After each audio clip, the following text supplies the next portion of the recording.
Hello friends, welcome to my YouTube channel. And आज मैं आप लोगों के साथ डिस्कस करूंगी wrongful restraint. Wrongful restraint is defined under section 126 of BNS, which says that whoever voluntarily obstruct any person so as to prevent that person from proceeding in any direction in which that person has right to proceed is said to wrongfully restrain that person.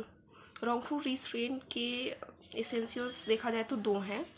The first one is voluntary obstruction, that there must be voluntary obstruction, and the second one is that obstruction must be to prevent the other person to proceed in any direction in which that person have a right to proceed.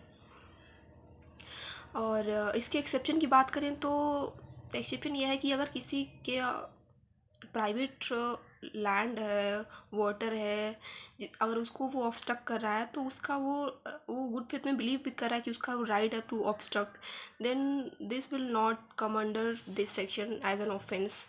और अगर इसके हम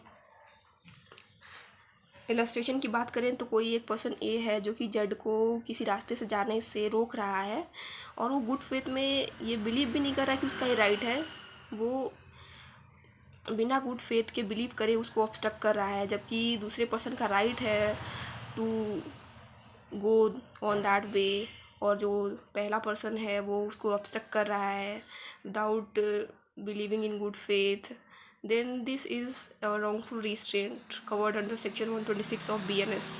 और इसमें case law है. Case law की बात करें तो sorry Prasad Patnaik versus state of Orissa में सैलरी ना मिलने पर प्रोटेस्ट करना is a right for government servant, and standing in front of jeep to protest does not constitute obstruction under section 341 of IPC, which is now under section 126 of BNS.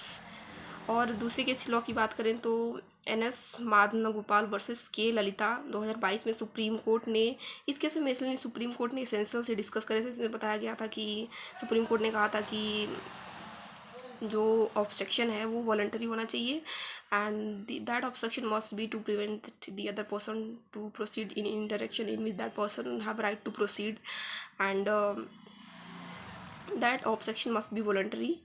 That's it. Thank you guys.